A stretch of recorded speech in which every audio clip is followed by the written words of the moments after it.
Bismillahirrahmanirrahim. Assalamualaikum warahmatullahi wabarakatuh. Hamdan wa syukron lillah amma ba'du. Yang terhormat Ibu dosen pengampu mata kuliah perencanaan pendidikan, Ibu Dr. Siti Komariah, SPD, MPD. Izinkanlah saya membawakan sebuah presentasi tentang perencanaan pendidikan dengan judul Metode Perencanaan Pendidikan, Analisis, Ekonometrik, dan Sebab Akibat. Sebagai pendahuluan, saya akan coba memaparkan bahwasannya perencanaan pendidikan memberikan kejelasan arah dalam usaha proses penyelenggaraan pendidikan, sehingga manajemen suatu lembaga pendidikan dapat dilaksanakan dan dapat melaksanakannya dengan lebih efektif dan lebih efisien. Perencanaan sekolah penting dilakukan untuk memberi arah dan bimbingan kepada para pelaku pendidikan dalam upaya menuju perubahan atau tujuan yang tentunya harus lebih baik dengan risiko yang kecil dan untuk mengurangi ketidakpastian di masa yang akan datang.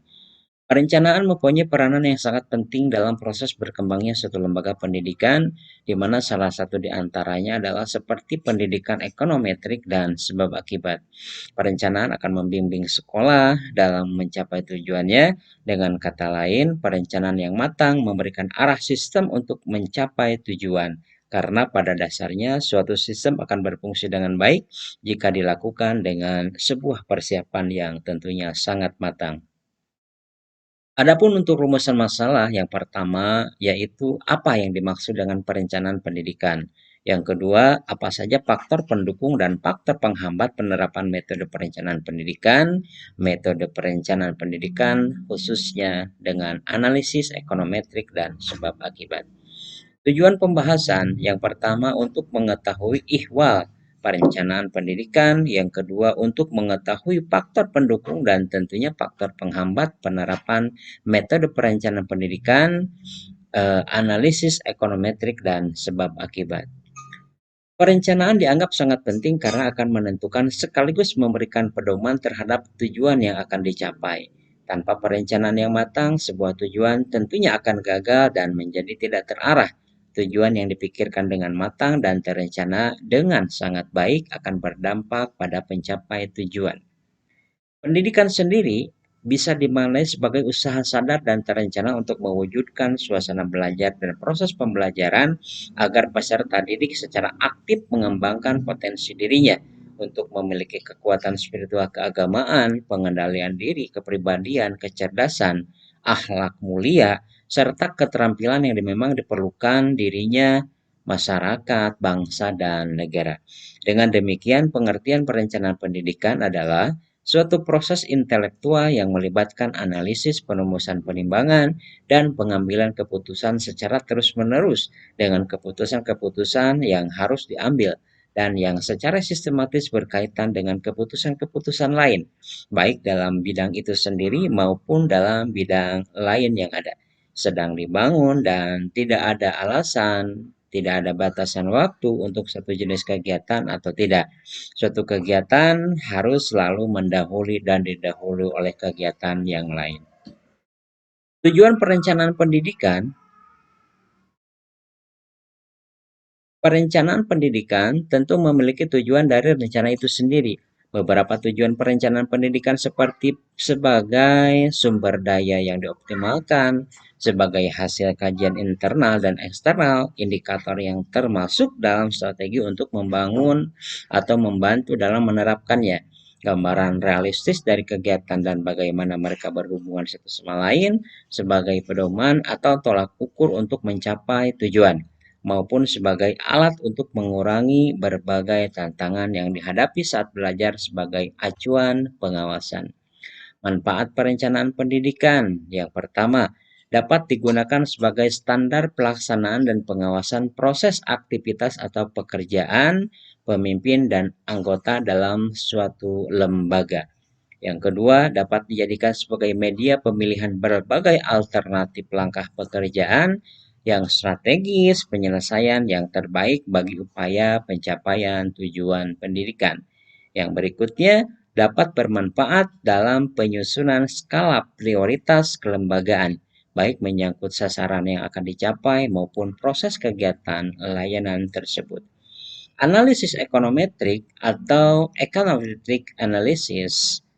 Metode ini memakai data empirik, statistik, kuantitatif, dan teori ekonomi dalam mengukur perubahan untuk hubungannya dengan ekonomi. Metode ini lebih dekat dengan pendekatan perencanaan pendidikan, model untung rugi atau keefektifan biaya sebagai penyusunan perencanaan pendidikan yang menggunakan metode ini.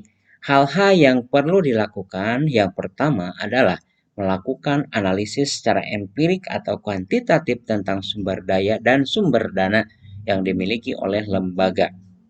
Yang kedua, melakukan analisis tentang peluang output dari layanan pendidikan yang dapat terserap oleh dunia usaha atau industri. Yang berikutnya adalah diagram sebab akibat, cause effect diagram. Metode ini dipakai dalam perencanaan yang menggunakan sekuen hipotetik untuk mendapatkan gambaran masa depan yang lebih baik. Metode ini hampir sama dengan pendekatan strategik. Sebagai penyusunan perencanaan pendidikan yang menggunakan metode ini, hal-hal yang perlu dilakukan diantaranya adalah melakukan analisis berbagai problem atau beragam tantangan yang kelak akan dihadapi oleh dunia pendidikan di masa yang akan datang. Yang kedua, melakukan analisis tindakan atau langkah-langkah yang tepat yang dapat dilaksanakan dalam menghadapi beragam tantangan atau problem yang muncul pada era yang akan datang, di mana faktor pendukung diantaranya adalah ketelitian atau kejelasan dalam membentuk tujuan, ketepatan waktu dan tujuan yang hendak dicapai, keterkaitan antara fase-fase operasional, perhatian terhadap aspek-aspek amaliyah ditinjau dari sisi penerimaan masyarakat, kemampuan organisator itu sendiri termasuk penanggung jawab operasional. Sementara untuk faktor penghambatnya diantaranya adalah pelaksana rencana biasanya kurang memiliki pengetahuan yang sangat menyeluruh dari organisasi di masa rencana itu dilaksanakan. Ya, akibatnya para pelaku dalam melakukan rencana kurang memperhatikan kegiatan dari bagian lain. Berikutnya, pembuat rencana atau planner yang tidak cakap sehingga menghasilkan perencanaan yang tidak tepat. Berikutnya, perencanaan yang dibuat tidak berdasarkan pada fakta yang objektif. Berikutnya, nomor 4, perencanaan tidak fleksibel atau kaku. Yang kelima, kesalahan dalam penempatan pegawai dan kepala bagian yang tidak sesuai dengan kemampuan dan keahlian atau dalam bahasa lain disebut dengan linearitas. Tidak adanya koordinasi di antara unit-unit dalam organisasi karena masing-masing unit menganggap bagiannya lebih penting dari unit tersebut. Pelaksana sering tidak memiliki pengetahuan tentang situasi lingkungan yang mempengaruhi jalannya rencana dengan baik. Kesimpulannya bisa saya sampaikan bahwasannya pendekatan pendidikan adalah sebagai suatu proses pembuatan dan cara mendekati serta mempermudah pelaksanaan pendidikan. Sedangkan metode berfungsi sebagai cara mendidik, maka pendekatan berfungsi sebagai alat bantu agar penggunaan metode tersebut mengalami kemudahan dan keberhasilan,